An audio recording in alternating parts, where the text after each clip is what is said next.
স্বৈরাচারী ফ্যাসিস্টিজমের অন্যতম একজন সহযোগী ৭ জানুয়ারির বোরচর এমপি ক্রিকেটার সাকিব আল হাসান তার বিরুদ্ধে আজকে বিজ্ঞ সিএম আদালতে একটি চেক ডিজনের মামলায় গ্রেপ্তারি পরোয়ানা জারি করা হয়। এই মামলাটির বিষয় হলো যে সাকিব আল হাসান আইপিআইসি ব্যাংক থেকে তার নামের একটি প্রতিষ্ঠান যেটা সাতক্ষীরা অবস্থিত, সেটা হলো Shakib Al Hasan agro farm limited. এই ফার্মে আসসালামু আলাইকুম। দেশ প্রবাস দূরে কিংবা কাছে বসে যেখান থেকে আমাদের নিউজটি ক্লিক করেছেন সবাইকে অসংখ্য ধন্যবাদ জানাচ্ছি। দর্শক, যে কোনো সময় গ্রেপ্তার হতে পারেন সাকিব আল হাসান, তাকে কিন্তু গ্রেপ্তারি পরোয়ানা জারি করেছেন। দর্শক, আমাদের ভিডিও সম্পূর্ণ দেখলে বুঝতে পারবেন। চলুন আমরা আগে ভিডিওটি দেখে আসি, তারপর আপনাদের সাথে আমরা কথা বলছি।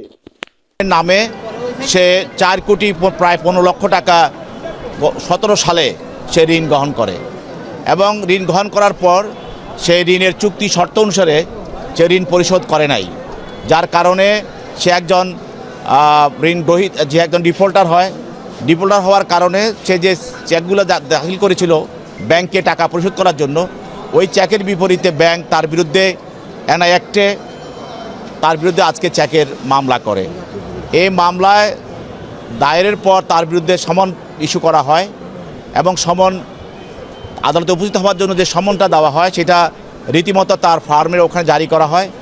কিন্তু সেই আজকে দাহ্য ছিল আদালতে আসার জন্য, কিন্তু সে আজকে আদালতে আসে নাই। না আসার কারণে তার বিরুদ্ধে বিজ্ঞ আদালত গ্রেপ্তার পরোয়ানা জারি করেন।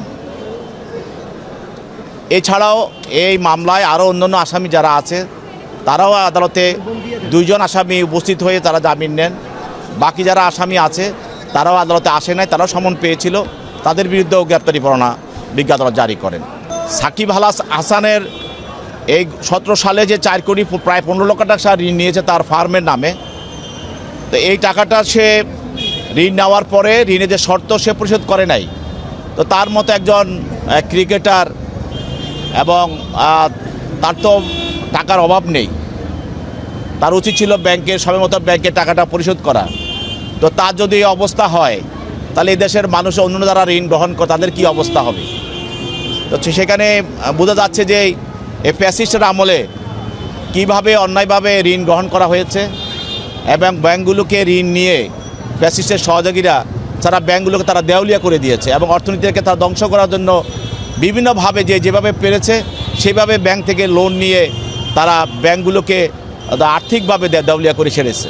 এতে দেশের অর্থনৈতিক ক্ষতি হয়েছে, দেশের ভাবমূর্তি ক্ষতি হয়েছে এবং আমাদের ব্যাংক যে সেক্টর, এই যে ব্যাংকে যে বিষয়টা আছে এগুলিও তাদের ব্যবসায়িক কার্যক্রম তারা করতে তারা ব্যাহত হয়েছে। কারণ ফ্যাসিস্টে তারা ব্যাংক ঋণ দিতে তো তারা না করতে পারে নাই, অনেকে টাকা থাকা সত্ত্বেও তারা কর ফাঁকি দেওয়ার জন্য, সরকার রাজস্ব ফাঁকি দেওয়ার জন্য ঋণ গ্রহণ করে তারা আবার সেই ঋণ পরিশোধ না করে তারা খেলাপি হয়েছে। এখানে ব্যাংকের পক্ষ থেকে যারা মামলাটা করেছে, ব্যাংকের এটা একটা সিআর মামলা, কমপ্লেইন কেস। এই মামলায় ব্যাংকের আইনজীবীরাও ছিলেন, সেখানে আমরা প্রসিকিউটর হিসেবে আমরা ছিলাম। সেখানে বলা হয়েছে যে আজকে আদালতে আসার কথা, তার বিরুদ্ধে যে সমনটা দেওয়া হয়েছিল মামলা দায়ের করার পরে আদালতে উপস্থিত হওয়ার জন্য, এই সমনটা জারি হয়েছে, কিন্তু আদালতে আজকে আসার কথা ছিল, সে আসেনি।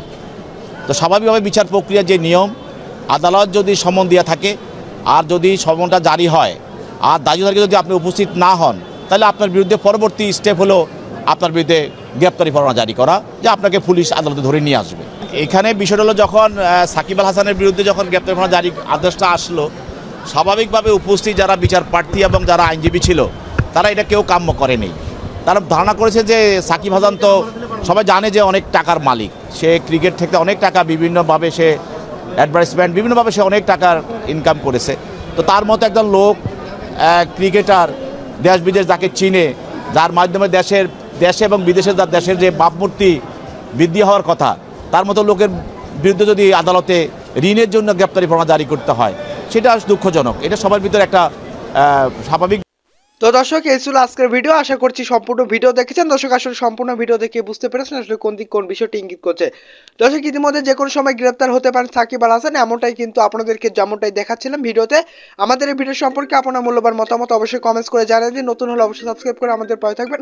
আমরা কিন্তু প্রতিনিয়ত সব ধরনের খবর আপলোড করে থাকি, এমনকি আমার চ্যানেলকেও ভিজিট করে আসতে পারেন। ধন্যবাদ, দেখা হচ্ছে নতুন কোনো ভিডিওতে। আল্লাহ হাফেজ, সবাই ভালো থাকবেন।